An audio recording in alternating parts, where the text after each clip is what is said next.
Now, from Nebraska's trusted news source, this is Channel 8 News at 5. Coming up tonight, Lincoln Police releasing crime rates for last year. We'll take a close look at the numbers. And speaking of numbers, Lancaster County is leading the state in COVID-19 vaccination rates, but first tonight. The open job market in Nebraska when it comes to law enforcement. This is the number of pages. These are all the openings in Nebraska. It's about 60 pages long. Some are calling it a crisis. Not enough people want to get into law enforcement. Good evening, everyone, and thank you for joining us. All across the state, we've seen a drop in officers from police to deputies to troopers. 5 senators are working to fix that by bringing bills aimed at recruiting and retaining officers. Channel 8's Ariana Martinez joins us live outside the Capitol building now to explain the bills. Ariana? Many officers testifying today said that we are in crisis as departments across the state are short-staffed. Lincoln Police Chief Teresa Ewens said they were able to get over 400 applicants in 2021, but even though that sounds like a big number, they were only able to hire around 30 new officers, and she did agree that they could use the help. I mean, it is a competitive field right now. We're all trying to get the same recruits. And so anything will help us at this point. All 5 bills have a goal of bringing law enforcement officers to Nebraska and keeping them here. There's been a drop-off of police force quite a bit, with a lot of troubles with police being sued, and I think we need to incentivize hiring of new police force, so we'll give them incentives if they'll stay for a year with a force, give them $1,000. Law enforcement is having a terrible time recruiting officers. There are officers in other states, other cities that are defunding their police, and we need to find a way to try and recruit some of them and bring them to Nebraska.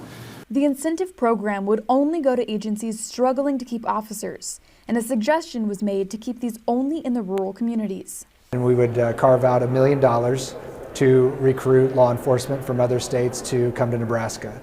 And we have a need and a deficiency in law enforcement all across the state, and this just is a marketing tool. This bill would create the Law Enforcement Marketing Act. There would be a team put together that would craft a plan to target certain locations that may be some opportunity without throwing other states under the bus, but you could probably make an assumption there on where we may be able to recruit from, and just letting those folks know that, hey, Nebraska, we want you here. While tackling the shortage of officers, senators hope at the same time this could help bring more young adults to the state. There's definitely a need there with that demographic of that working group of 18 to 35, which tends to be a lot of the law enforcement age.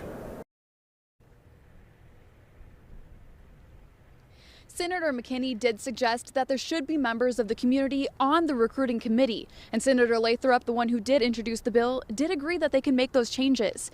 Now, the bill dealing with the incentive program would give officers $1,000 after staying with the department for 1 year, and $2,000 for staying with the department for 5 years. But many wonder, is that enough to keep them here?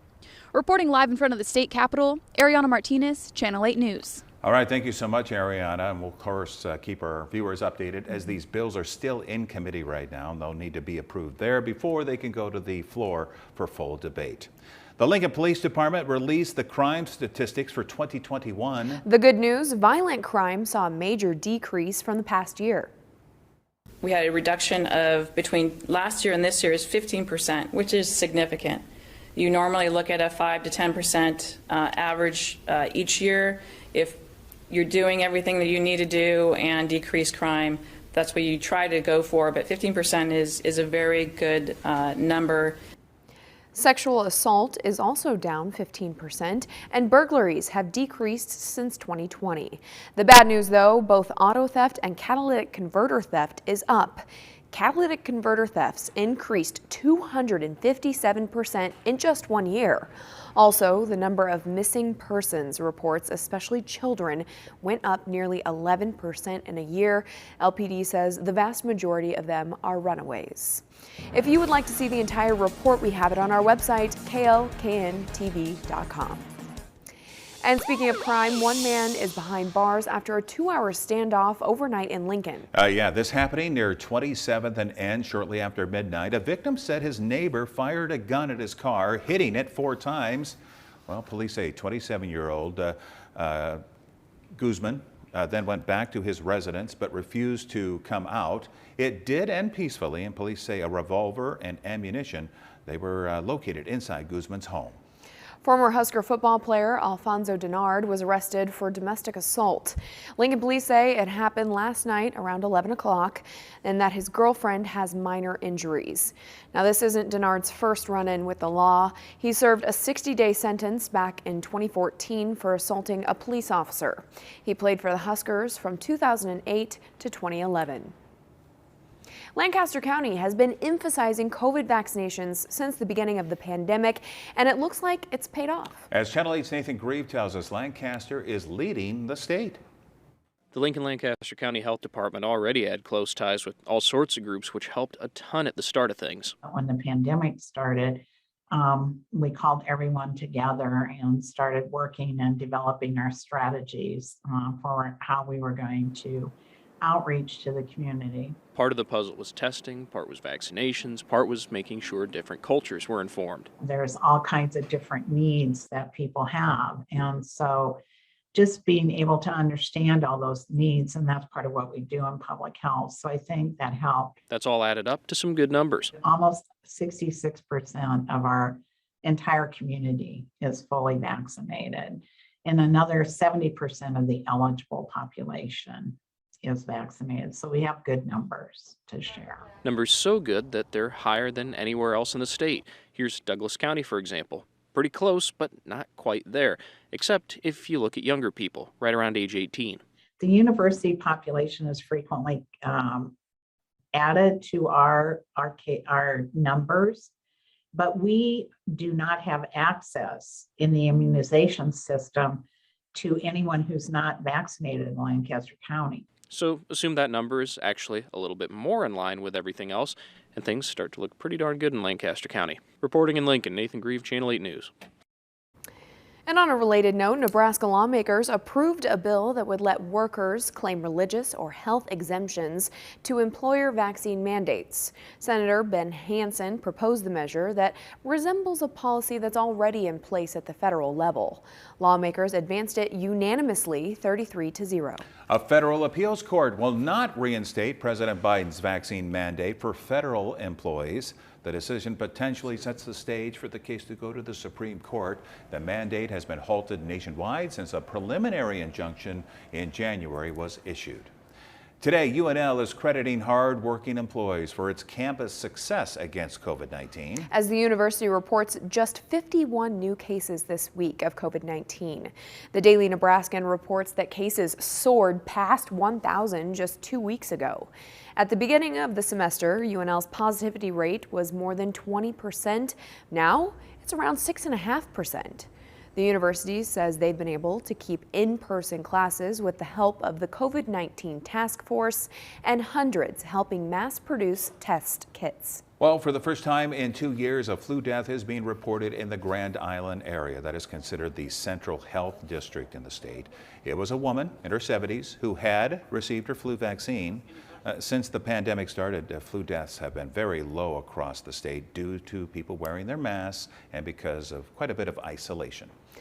Another mild day across the state today. Here's Chief Meteorologist John Dessauer with the latest. John? Yeah, it was a nice day. 54 degrees is where we topped out this afternoon. It's our 4th consecutive day to reach 50 degrees in the capital city. That's the first time that's happened in 2 years. We had it happen back in February of 2020 as well. So not too bad. You can see clouds are on the increases. We're looking to the northwest from the station right now. So those sunny skies we had just a little while ago are starting to go away. Temperatures are warmer than 24 hours ago, running anywhere from about 5 degrees to as much as 10 degrees warmer. So 55 in Lincoln is still our current temperature. In fact, that's going to be our new record, or that's our new high for the day, coming up from 54 degrees from the previous report.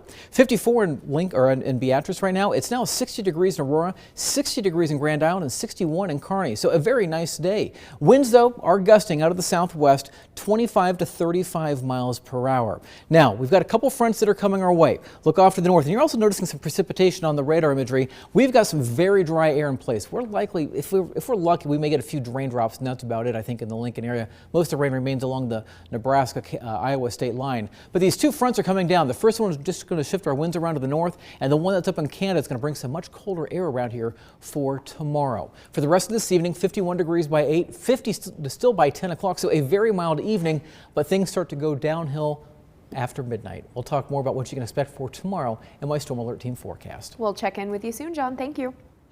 Now to international news. Russia and Belarus are conducting military drills as tensions with Ukraine over the Russian troop buildup remain high. The Kremlin is still denying it's planning to invade Ukraine, but the U.S. and its NATO allies remain worried. ABC's Elizabeth Schultze has the latest from Washington.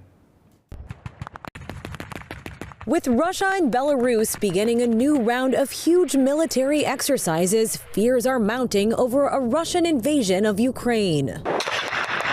Russian forces putting their firepower on display with the war games in Belarus, Ukraine's northern neighbor.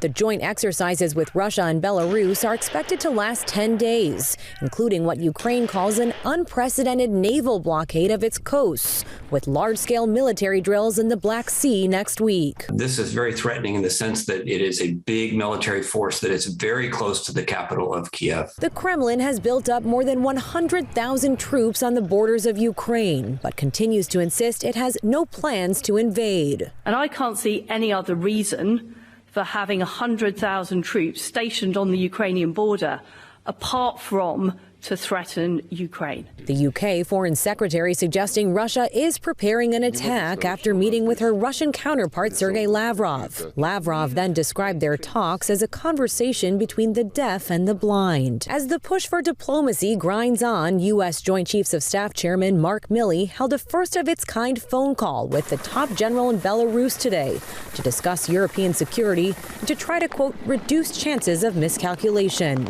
While the diplomatic process has to continue, as of yet, we've seen no breakthroughs. Here on Capitol Hill, lawmakers appear to have reached an impasse in negotiations over a bill to impose sanctions on Russia if it invades Ukraine. Senate Minority Leader Mitch McConnell has called on President Biden to act unilaterally. Elizabeth Schulze, ABC News, Washington. And still ahead on the news tonight, doggone lucky. A stranger comes to the rescue for a trapped dog. You won't want to miss this story. We'll have it right after the break.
One lucky dog in Hawaii has a very special someone who he could count on. That's right. When he got the call from a stranger to help find a missing dog, he immediately said yes. Here's ABC's Will Gans with more. Kavika Singson has seen just about everything in his time as an adventurer in Hawaii, but nothing could have prepared him for the message he got on Sunday morning. So I get a text early this morning about a dog. A 16-year-old boy needed help rescuing his dog Mauka, who had been stuck for 2 days. They said the dog is in a ravine. And I said, okay, ravine, I can deal with that. Once there, and after a 1.5 mile hike through the forest, no ravine, but this. It's far, man. A hole in the ground, a lava tube, until I got there, and it's just shining the light down, and I could see this black, pitch black, and you could hear the dog faintly whimpering. Kavika using a rope rigging system to lower himself 25 feet into the earth. There she is right there. It's okay, it's okay. When I got to the bottom, the first thing that I could sense immediately was I could smell pig down there. I could smell a boar. Mauka must have chased a wild boar into the fissure. Pigs can be very dangerous if they're cornered. Thankfully, no boar, just one very scared pup. Kavika climbing up with Mauka in his arms until finally. Okay, I can push him up. Ready? Go, go, go.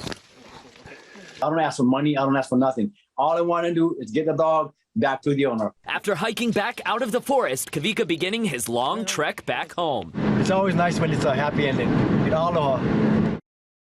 Kavika says it's a blessing that Mauka, which means mountain in Hawaiian, by the way, was wearing a GPS. Otherwise, it would have been impossible to find the dog in the middle of that forest. Will Gans, ABC News, New York. Now, your Storm Alert Team forecast with Chief Meteorologist John Dessauer.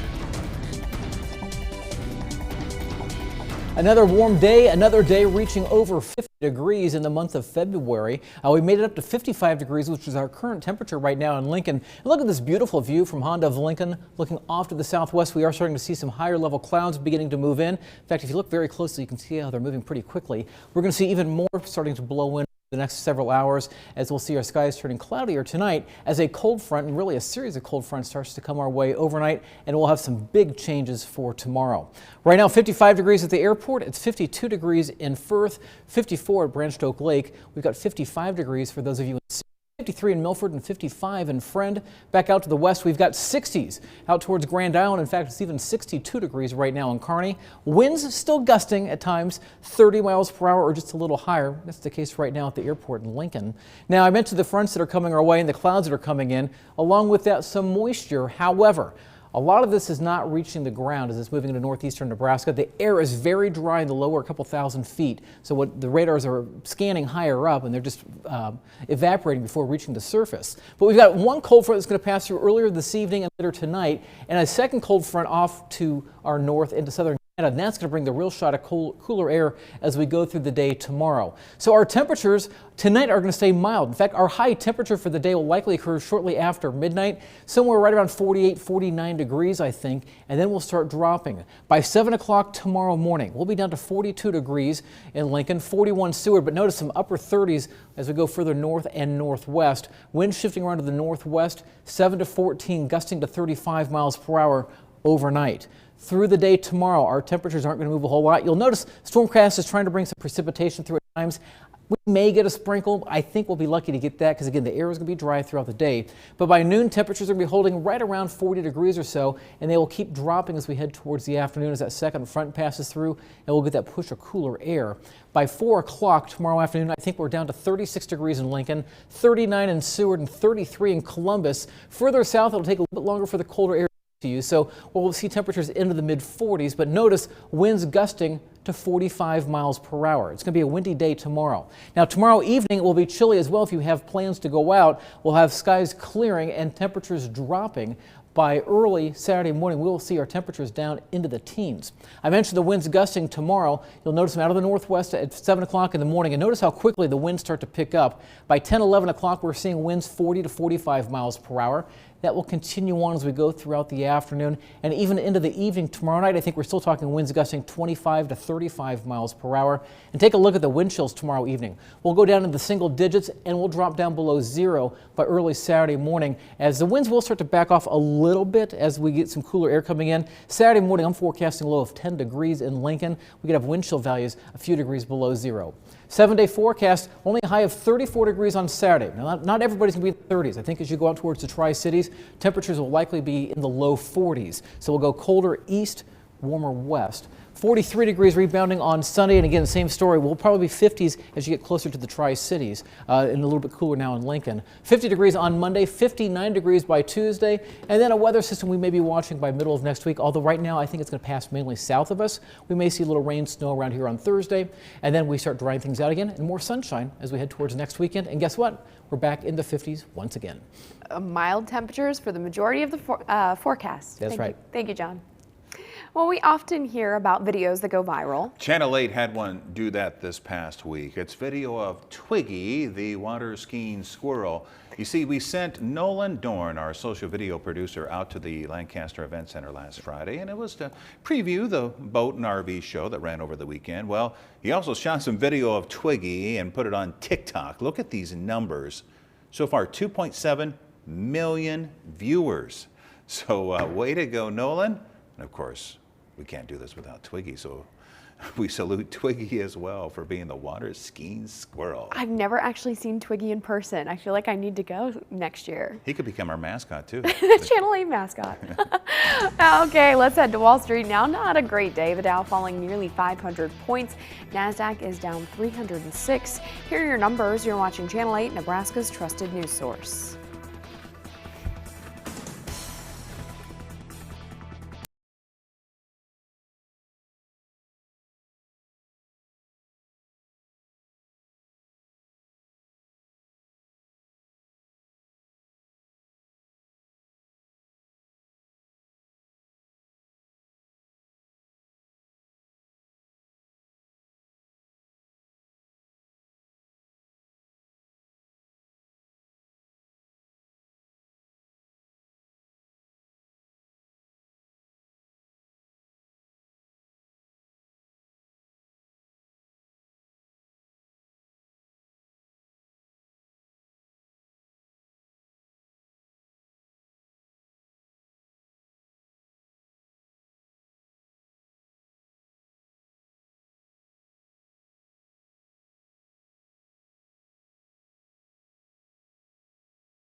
Finally tonight, here's a positively remarkable story for you.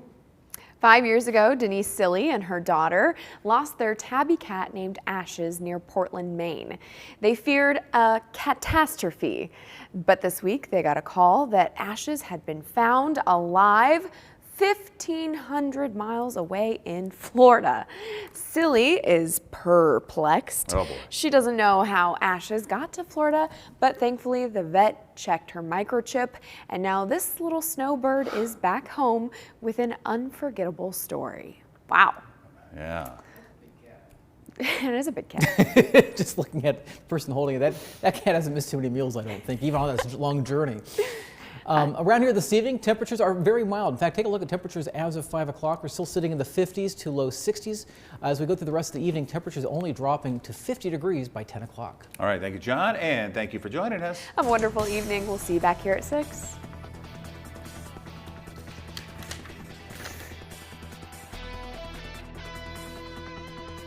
With the Channel 8 Eyewitness News mobile app, you'll be the first to know. Get alerts about breaking news and weather, all in the palm of your hand.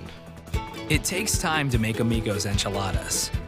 It's not the easiest way, just the best. Amigos has the Close